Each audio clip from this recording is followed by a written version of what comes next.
The Wonderful World of Darklords. Report 2. Encanto. When the mists cleared around me, I found myself in a place that could hardly be more different from the Pridelands. Instead of barren rock, I stood at the edge of a lush jungle that opened into fertile farmland. Where the people of the Pridelands were gaunt and desperate, the people of Encanto were plump-cheeked and laughing. It seemed at first to be a paradise and a safe haven for those who found refuge in its borders. Of course, my thoughts on this village very nearly did not reach your eyes, my dear patron. After reading your commentary on my previous report, I was prepared to return home and find a more fulfilling task. Mucking a stable, perhaps. You appeared willing to send me out prior to giving me any tutelage in magic, all the while blaming me for the sloppy work that this lack of tutelage engendered. I would remind you, Yensid, that you had your pick of seasoned wizards in Darkon. You chose me. After my experiences in Encanto, however, it seems I was not entirely without magical protection. The ring you gave me upon hiring me is more than a mere symbol of support. Am I meant to be grateful to my generous patron for equipping me with the bare minimum of resources needed to do this job? In any case, as you will see, these protections were entirely necessary for me to escape Encanto with my will intact. The village's matriarch is far more competent and beloved than Scar, but I believe that merely makes her more dangerous. Her magic is a more subtle kind, and while her village seems idyllic, there are cracks under the surface.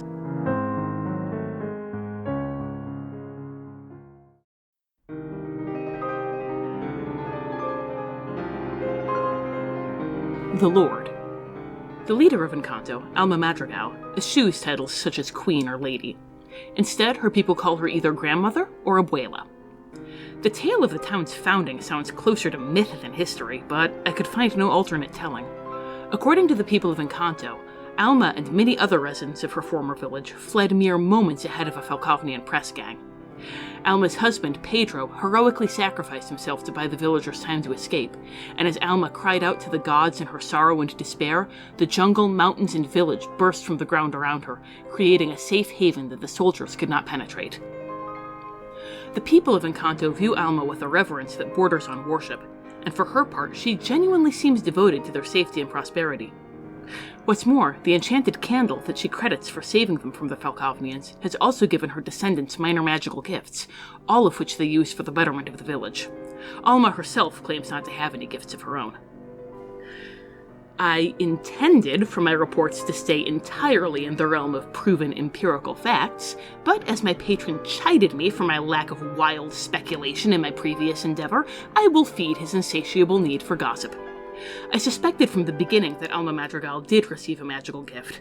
Otherwise, the fanatical devotion of every single citizen of Encanto is difficult to explain. And, as my patron will soon see, that suspicion was all but confirmed before I left the village behind me.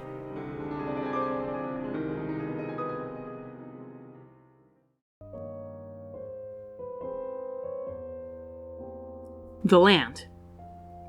The people of Encanto, almost without exception, are refugees and their descendants from seemingly every domain of Ravenloft and beyond. The village is incredibly diverse, its people united only by a history of persecution. Curiously, this diversity does not spread to their customs, language, or dress, with everyone from Heslani to Gundarakites to Vistani adopting the practices of Alma's original village. The Vistani were the most troubling of the lot. Their smiles were as friendly as those of all the other villagers, but their eyes were empty, and I wondered what could have forced them to adopt this sedentary lifestyle. Before you chastised me, my patron, I eventually found out. The moment the villagers saw me, they assumed that I was fleeing from trouble as well. They welcomed me warmly, offering me food and shelter without reservation. Upon hearing that I was a scholar, they immediately made plans for me to begin teaching at the local school. With Abuela's permission, of course, as soon as they could arrange for her to formally welcome me. It was frankly unnerving to see how quickly they mapped out the entire course of my life. When I questioned them about the history of Encanto, they supplied me with its foundational myth, or foundational fact, before telling me what few troubles they had had in the past were well behind them. Alma's son, Bruno, had been a seer of some power. He had foreseen many accidents and misfortunes that had befallen the villagers, but too late to stop them, and the villagers suspected that he was cursing them somehow. These misfortunes have not abated since his disappearance 10 years ago, suggesting two possibilities. Either he truly did foresee calamities rather than causing them, or he is still somewhere in Encanto, alive or dead.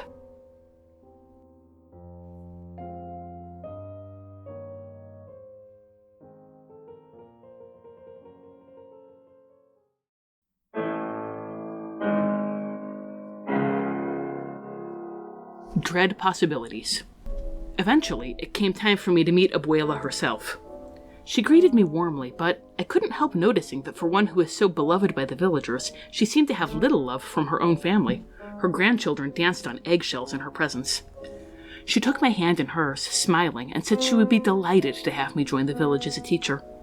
For a single moment, I could see the future spilling out in front of me, and it was beautiful. Remaining in this place that was free of all pain and sorrow, having a loving and supportive community, knowing that I had no responsibilities or worries whatsoever beyond being whomever would please this kindly woman.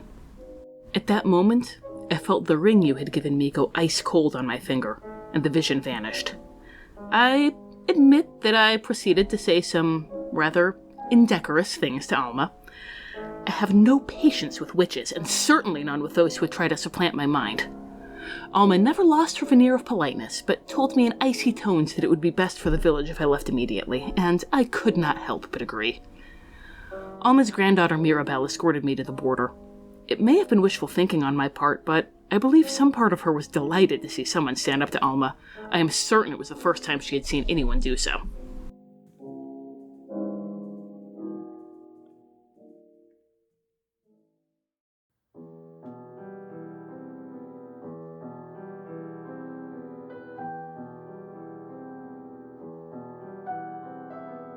Parting thoughts.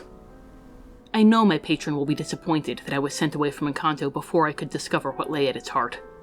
I hope he will believe me when I say that no one is more disappointed than I am. I would like nothing more than to see this witch deposed. If Bruno truly was responsible for the accident that befell the villagers, I believe that Alma's hand was behind it all.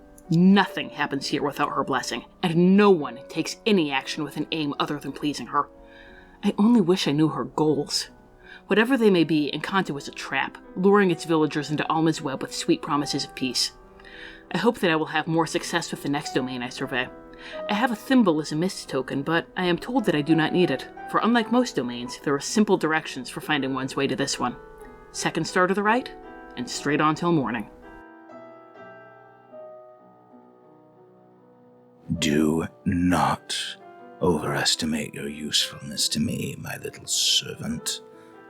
I have given you what you need to survive. We will see how you progress. A practitioner of the arcane must have patience and absolute control over their emotions. This report, which reads as if written by a petulant child, indicates you are far from ready. Perhaps my servant believes that folk tales or gossip of the peasantry beneath her notice, but there is always a grain of truth in their tales that can be most enlightening. This candle may have saved Madrigal from the Falcovnians, but the tale she told you, combined with the obvious enchantment she holds over the villagers, must hide the sinister nature of the formation of Encanto. If you did a minor amount of research on Falcovnia's history of conquest, you would find that a safe haven from their army is hardly necessary.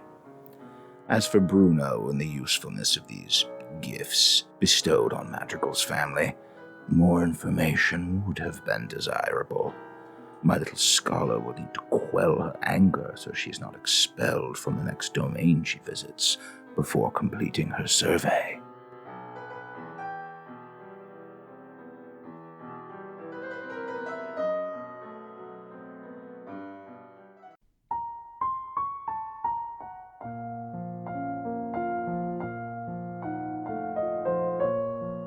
This has been The Wonderful World of Darklords. We have no affiliation with Disney or Wizards of the Coast. All music recordings used in this episode are in the public domain and were obtained through museopen.org. Titles and links are in the show notes. Dialogue for Yensid was written by Aslan Rex himself, who you can follow on Tumblr at darklordaslan. The Wonderful World of Darklords logo was designed by Haylight Jones. You can find links to their work in the show notes. If you'd like to support the show, look for us on patreon.com or find our tip jar on Red Circle. Thanks for listening.